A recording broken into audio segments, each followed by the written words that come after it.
gonna make from Judy. Speak right into it. This is Frances Ellington Reedy, and she is making quilts, and we are going to purchase a quilt from the class, and then we're going to have an auction for this quilt tonight. I want you all to see this beautiful work that she's done, and let her tell you just a little bit. It's not complete now. She's got to complete it. She ties each knot. The back is like the front. She's got quilting all on the back. It's not a solid pattern. Beautiful. This is just one of them. She does multiple.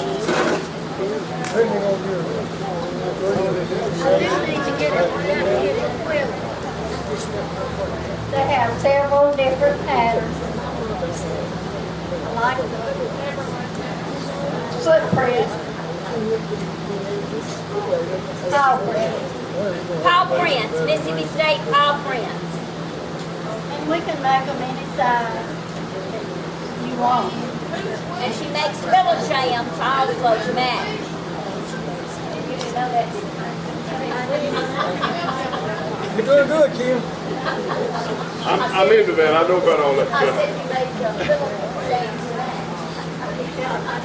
All right, we'd like to start the bidding off tonight at $250, and there's a bid sheet over here for you to write your name and your bid for this, if you're interested, or you will take orders on quilts if you want to do it that way. And they do have to be quilted.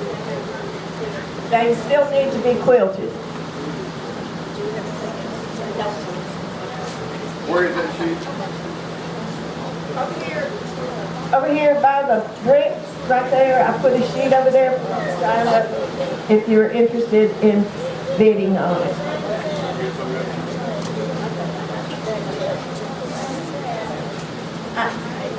I wrote this when we had our 50th reunion, and we didn't have time to use it, so I thought that I would read it to you tonight. Let me hold it. I got to hear it. Okay. 50 years ago, on our class day, our prophecy was read to us. It was fun to see what the future held back then. I thought it might be interesting to see where we really are, or where we were before we retired. My apologies to Dr. Virginia, the original authors of this piece. Now, we're pretending that everybody lives in the same town here in Starkville, okay? So, we're going to stop at various places in Starkville. Our first stop is at the school, and we enter the elementary building. There we see Linda White Ensinger, Margaret Ann Lockett, Jean Norris Dunaway, and Virginia Ruffin Style. In the library, we find Sarah Scales and media special Lucy Barwick. Over in the art room, we find Shirley Gunner Petty, and at the high school, we find Erin Miller. In the chemistry lab, Judy Moody and Betty Oden. In the social studies classroom, Jackie Walford and Carol Ott. In marketing, Dot Owsley. And then over at the Votech, Preston Zell. A child care area is managed by Charlene Beverly Mitchell and Emily Thompson. Professors of math, Bucky Brooks. Business, Susan Berry. Forestry, Larry Nix. French, Pat Humphries. Harriet Maston and Kay Barrell are joined at the college level by administrators Gaddis Hunt, facility manager, presidential secretary Nell Crow-Dean, Richard Hathorne at the physical plant, housing Elaine Hemphill, and extension Cookie Harper and Mary Lee Mott, in purchasing, all guarded by guard Jane Millsaps. A trip down Main Street carries us to lawyer Jerry Flynn, realtors Virginia Boyd and John Capon, insurance agents Jerry Moreland and Truman Green, and at the banks we find Patsy Henderson and Louis Mallory. Other business professionals at IBM are Prentice McReynolds, purchasing agent Jim Whitaker, marketing Barrett Reese, pharmaceuticals Bill Shumpert, motor development Malcolm Gray, water association Mike Eccles, mechanic Mickey Edwards, AT&T employee Bill Yateman, tool and die maker Jim Brackett, farm manager Ann Sudduth Daniels, Mary Peavy Sound Systems, supported by secretaries Margaret Smith, Jean Paris, Beth Stacy, bookkeeper and editor, and famous cook Rita Futrell. Representing the union is Joy Comancho. And we have federal government employees, Charles Newell, and HUD official, Cars Green. As we busy ourselves to get the reunion plan, we plan to call on our president, Kenneth Smith, our secretary and part-time bookkeeper, Kay McReynolds, our printer, Cornelia Page, invitations and stationery from Ann Gilbert, and a banner from our sign maker, Buddy Gentry. Yay! To help with our computer needs, we call on Paula Thaxton, computer trainer, and to help plan the event, Thelma Garrett with, sports events advice from Sporting Goods manager Teddy Maiden. We stopped for food planning with Margaret Anna Berry Wood at the Little Dewey and for coats from Albert Clark. Perhaps we can get them to help from stay-at-home moms Trudy Matthews, Betty Robertson, Bonnie Green, Virginia Brogdon, and Lida Reed. And who's flying everyone in? George Toast. We all want to look great, so we need to go to hairdressers Frances Reedy and Grace Howell. For those who need additional help, we'll call on Dr. Andy Hines for plastic surgery, and perhaps Dr. Carl Ethart could be the anesthesiologist, and maybe Nurse Faye Kirk will leave the nursery to help. I hope I've not left anyone down, and I hope I haven't demoted or given you the wrong titles. Thank you.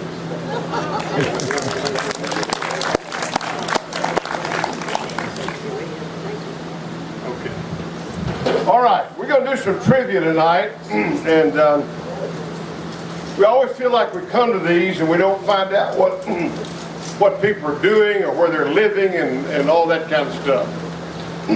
If you've not signed the address sheet, you need to do that because that's the way we can keep in contact with you. I just checked mine tonight, and mine's 4 years old, and I have another phone, another email, and I'm in all these strange places. So make sure your emails are all up to date, and especially your cell phone, so we can find you and know where you are. You travel around the country, and we're almost getting to the point that we don't travel around the country anymore, except those who go to Italy and stay in chalets in Italy and all that. Once you get off of that, you didn't pay anything for it. I'm trying to hint to you, let me go with you next time. You pay my way. You keep talking about me doing a funeral for you. Pay me something for it. All right. All right, here we go. This is the kind of thing we're going to do. I'm going to give you a first kind of trivia, either about what's going on in people's life now or what happened in high school. For example, I could ask you the name of our senior play when we graduated. What was the name of the senior play? If you know the answer, stand up and tell them. Malcolm. Mother only knew. If Mother Only Knew. Is that right? That's right. Who was the mother in that? Do you remember? Okay. And she was married to who? Pike Green. That's it. That's the kind of trivia we're looking for. All right, let's see. Who can remember, and then I'm going to let y'all stand up and asking the questions. Margaret Ann, I'm giving you a hint of what we want you to do. Our junior year, we had a lot of our guys in the band who went to All Superior. Does anybody know where they won the competition that year? Jackson. Stand and tell us if you know. Same place. Jackson? Every year? Every year. Now, who knows why we wore gray and blue uniforms?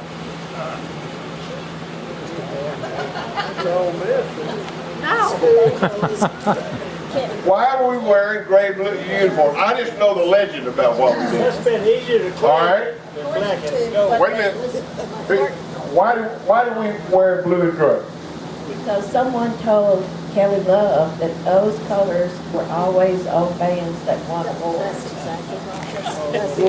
Did Kelly pick them? I heard it was Mr. Barton. Somebody gave us uniforms. I understood somebody gave us blue and gray uniforms. But that's what they used to tell at the school. I don't know. Well, now they don't wear blue and black and gold, which What did she say the colors were what? Because I remember the colors were Gray and blue, and she said, and Coach Greg and I think, I heard the legend that when Mr. Barton ran the band, somebody gave us uniforms that they bought somewhere, and they bought them in blue and gray. And Kelly Love said the bands were dressed in blue and gray always won all superiors. So I don't know which of those is true. Both of them are true? I think so. The uniforms we wore, though, I don't think that those were the ones that were given. I think it was the one that Martin was pretty for. And I'm not sure they were all on. We wore those Eisenhower. Eisenhower, Help us. You wore Eisenhower? That's what they were. style. Yeah, they were Eisenhower jackets, kind of, that's what they call it, Eisenhower, They're still blue and gray. Huh? They're still blue and gray. And they're still blue and gray. And Mickey suggested is because camouflage had not come out. All right, you got a trivia question you want to ask. I'd like for you to stand up and we'll let somebody answer. If you got a trivia question about something that happened in high school or any of that kind of stuff. And the last thing we're going to do is memories. Give me a trivia question. That's kind of, I'm going to walk down Mac this is the question. man. Mac is the man right there. Come on, Mac, you know all that stuff. You keep up with all that stuff.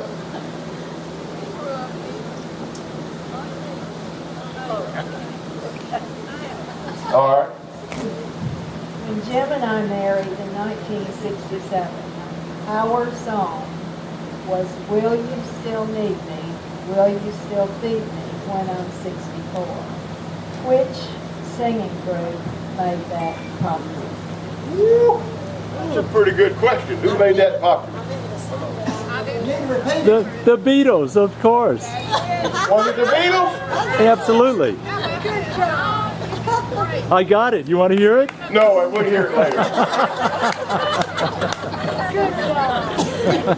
I'm curious to know, Elvis Presley did a concert in Tupelo when we were in high school. Anybody go to that concert? I know who wins. Do what now? I know who wins. All right, tell us who wins. Margaret Ann and I Lee. did. And Ann McCoy. And my folks wouldn't let me go. What now? And Derry. Oh, you went too, man. Derry went. I didn't know that. Did you like it, Margaret Ann? He did. Do y'all remember when Whether I go, he follows. That's right. in the 6th grade, y'all remember that we were separated? One class stayed at Overstreet and 2 classes went to high school. Okay, Margaret Ann and I think Teddy and I can't remember, maybe Joe stayed, and I did stay along with others at at Sutton. But who had a white, Overstreet, who had a white streak in their hair that year? Anybody remember had a white streak in the 6th grade? What was the question? Who had a white streak in their hair in the 6th grade? Buddy, who was it? Who? James Burton. Well, he may have, but this was a lady. This was a lady. No, this is a girl. A girl in our class? Margaret Ann, you know, don't you? But I had 2. Oh, you had 2? I gave the wrong question. You had 2 silver streaks? My aunt was a beautician in Greenwood, and she put 2 blonde. I look like a skunk. No, I'm not touching that. And I still stink today.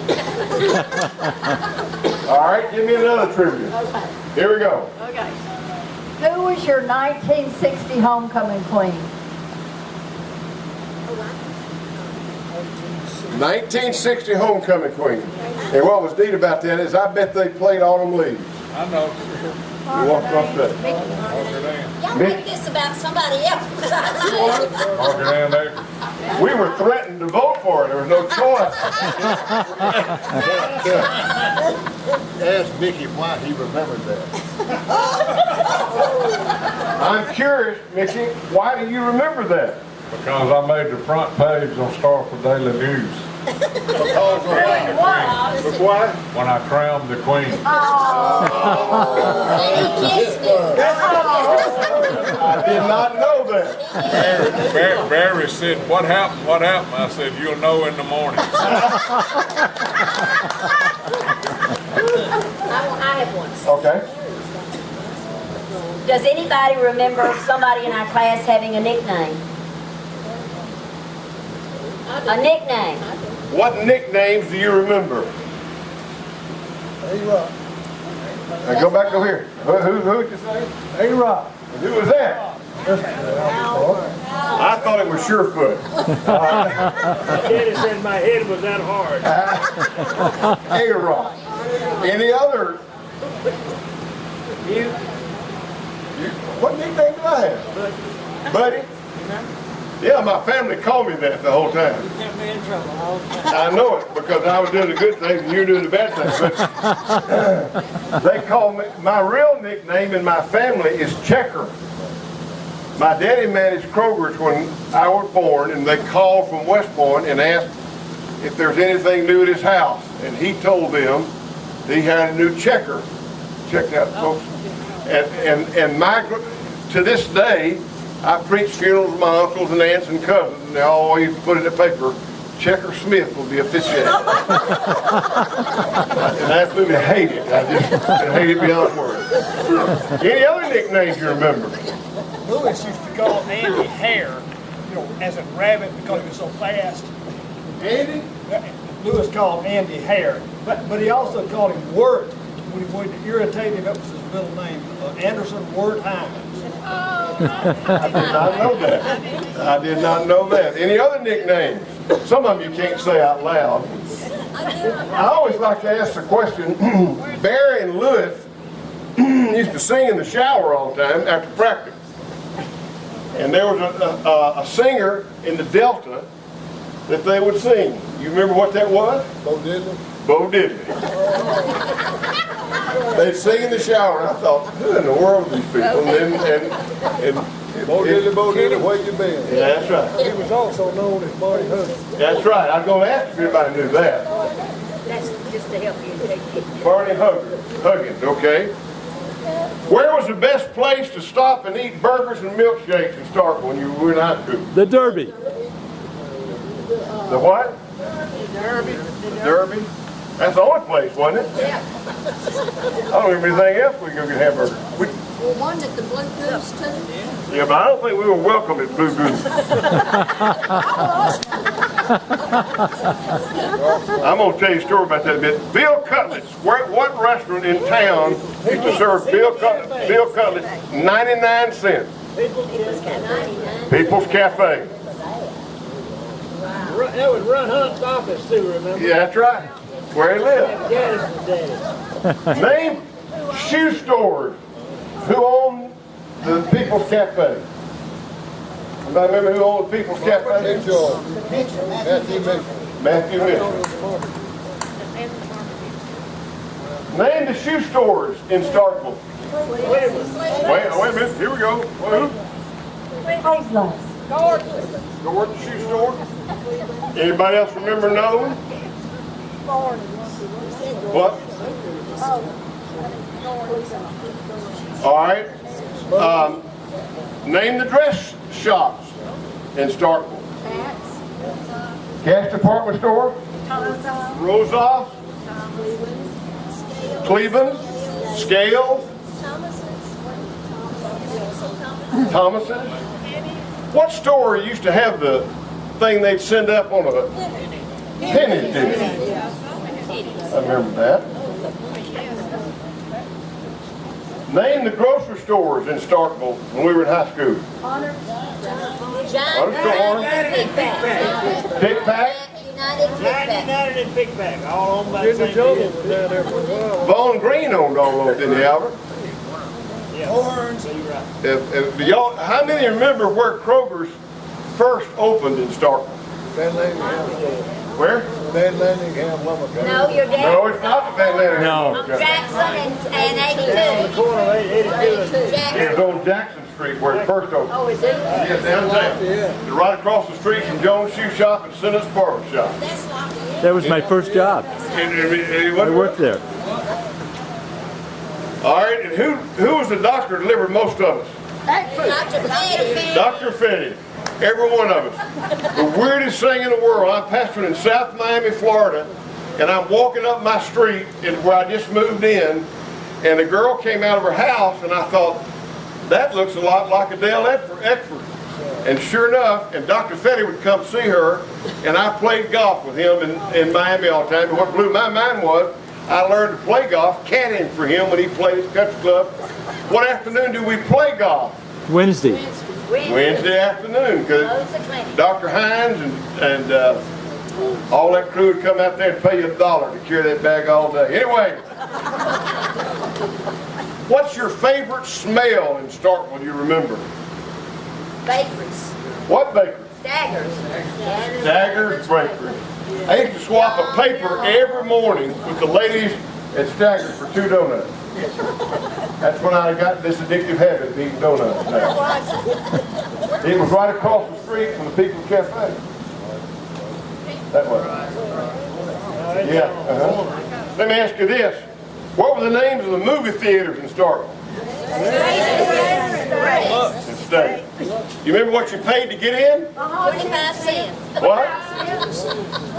Never plus 75. Actually, early you paid 10 cents. You got a charm sucker for a nickel and popcorn for 5, and we knew what the news was because movie tunes came on. Remember that? I went to the theater not too long ago and paid 40-something bucks to get in and get popcorn. I told that little girl Lynn, I said, sweetheart, when I grew up, we got in for 25 cents. She said, well, you'll love ours. They're talking pictures. Smart aleck. What was the quartet's name that we all liked in high school? Stanzers. What? The Stanzers. Who was our local quartet? The I Stanzers. remember who they were, but I don't remember what the name was. Name them first of all. Sammy Smith. Robert Massey. Sammy Smith. They were called the Stanzers. Ed Henley. S-T-A-N. How do you spell it? Z-A. Dean Egger. And what was the song they sang that we all liked? In the still of the night. In the still of the night. I remember Gaddis trying to teach us to do a quartet. Gaddis, you remember? He looked at me and gave up, said, you need to go home. Beauticians. Monzel Shook. Monzel Shook. Monzel Shook, who? All right. Callahan. Wait a minute, who? Roberta Price. Roberta Price. Who directed the youth center when we were growing up? My mother? Miss Haney. No, that was in my day, I'm sorry. Yeah, that's right. You're a lot younger than we are. Miss Haney. Miss Haney did, didn't she? Remember that? All those slow dances? Name policemen that were policemen when we were growing up. Bell? Mr. Green? What? Lomax? Who was the big guy? Shook. Well, that's hard to believe. Tell me how we used to get election returns in Starkville. Anybody remember? It wasn't on television. Al Cryer. Probably. But they used to put speakers in front of the courthouse and everybody sit on their cars out front. Y'all remember that in downtown Starkville? And they would announce who was winning the election, even the presidential election. Returns came in down I there. believe you made that up. No, I didn't. How many else besides me remember that? Going downtown and sitting down there waiting. I remember well. I think y'all out. Well, you were with Barry doing something you shouldn't have been doing anyway. Where was the police station at? That's not true. Wait a minute. Here's a good one. This is an old man. What? Where was the police station back under when all that? Telephone pole. That's exactly right. Where? Telephone pole. Telephone pole right there on the On the They had corner. the phone hanging on the telephone On the pole. corner. No, I didn't know that. Off from Bell Cafe. Who was superintendent of schools when we were growing up? Johnson. Charlie Johnson. Who was the principal at the high school? Who? Benny Baker. Was he the principal? Well, then it was later. Clyde Muse later. Yes. But Benny Baker was when we were there. Mr. Benny, I can still see him walking down the hall. Y'all remember? I love it. Who was the valedictorian of our class?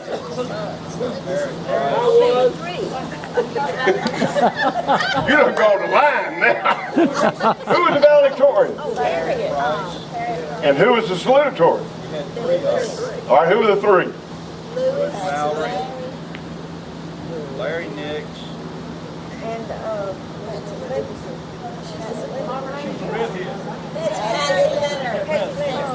Wait a minute, say it again. Nancy Leonard was the other one. How many was in our class? Well, we had some floating members, didn't we? Do we have some in and out? Donald was in and out of our class, and who else was in and out of our class? What was the number? 106 and 103 and 102, I've heard. Which was it?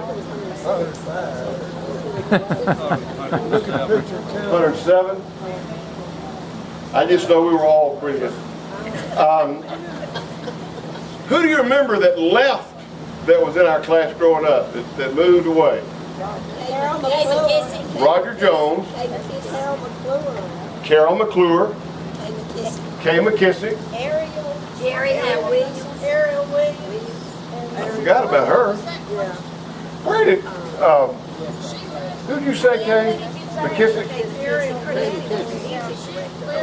That's right. Where did they go from here, Jim? Never cut. Kay McKissick. Anybody know where she went?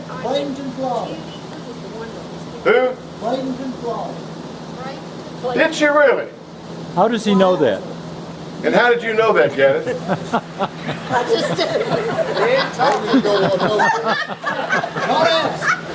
was the pretty lady that taught choral music at Starkville High School when we were like juniors and seniors? Kathleen Bucky. Woo! I remember going in the office and they said she's going to be the music teacher. I'd go take course and 31 boys showed up. I thought, dadgum, I thought I was the one who knew she was going to be the music teacher. And I learned one song, Across a Crowded Room. You remember that song? I never got the note right, but I remember the song. All right, let's do some memory stuff. What teacher did you have that you really feel like impacted you personally?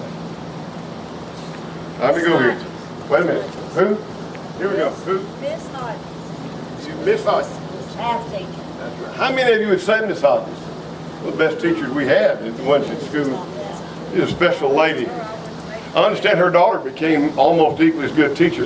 Linda, you remember a teacher? I do, and I'm not in y'all's class, but I've got to tell you, he is in your class, and when I was in his history class, he put me in the locker because I talked, and when the bell rang, I popped the door open, and he said, "Where do you think you're going?" And I was sweating like a stuck hog, and he said, and I said, "Well, I got to go to my next class." Close the door, not till I tell you to get out. Now you see if he can remember who. He remembers, he's already turned red.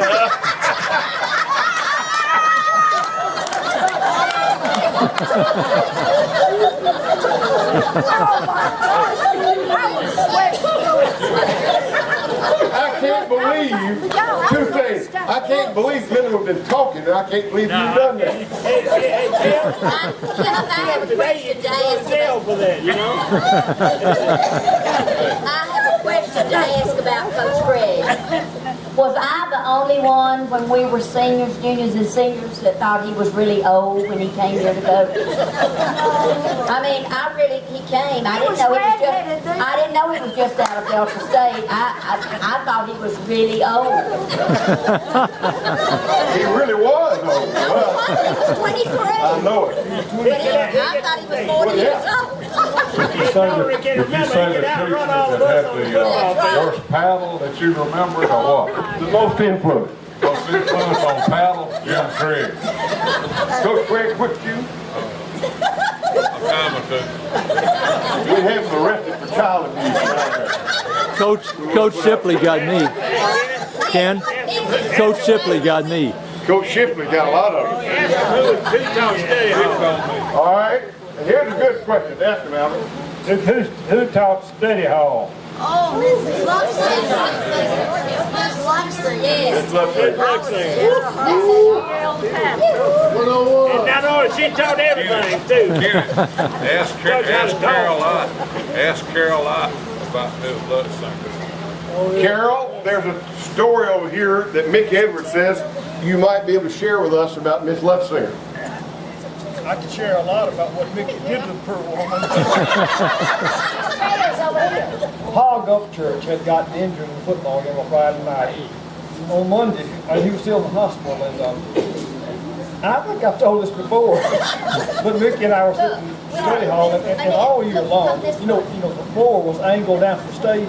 Mickey would bring marbles, and he would drop them on the floor, and they'd start rolling, and start hitting those legs of the seats. And she knew who was doing it, but she couldn't prove it, you know, and she hated it. And because I hung around with him, she hated me. Really, she did. And we went down there. Mickey said, "Come on," he said, "Let's go see Hall. You know, you can walk from the hospital 5 miles, 5-minute walk." And I said, "Yeah, let's go." And we went down to Miss Lutsinger, and Mickey said, "Miss Lutsinger, we're going to see Hall in the hospital." She said, "No, you can't go." And Mickey said, "Come on out, let's go." And he turned around and started walking out, and she looked at me, she said, "You better sit down." I sat down. Mickey left and got 2 paddlers because of it.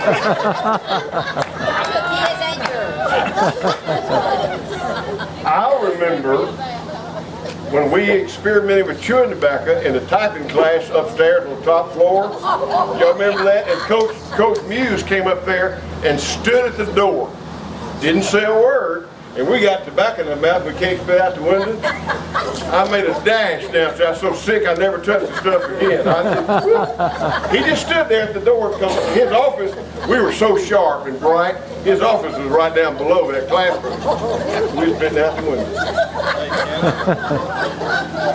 We talked last night about the snow trip. How many remember the snow trip basketball? Let's see who hasn't spoken up yet. All right, Kate, tell us about the trip. What in the world happened?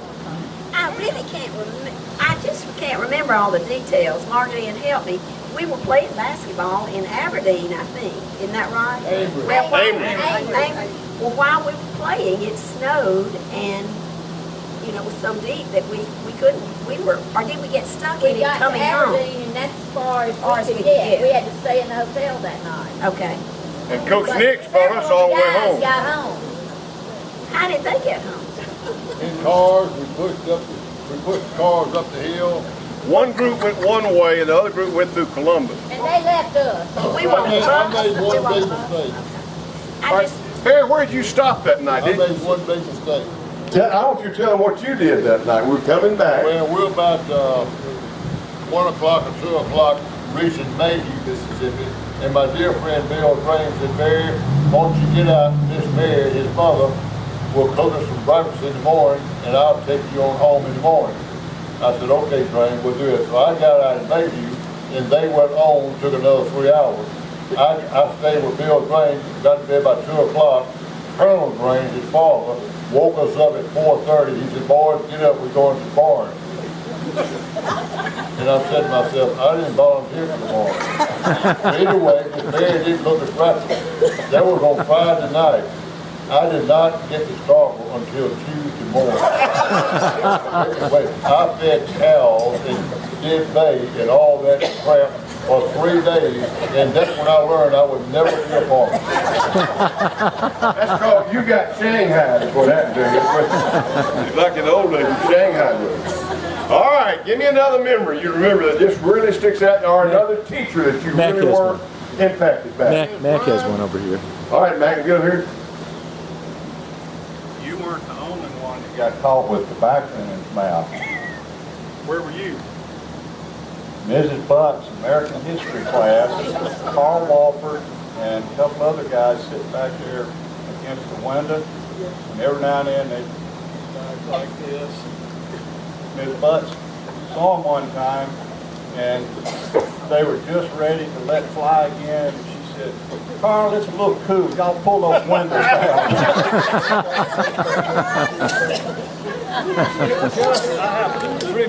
Yeah, real. Here you go. I've got one for you. Who reached out of Mrs. Butt's window and pulled a bicycle up inside the room and leaned up against the back wall, and she didn't see it for 15 minutes? A bicycle. Who would have done that?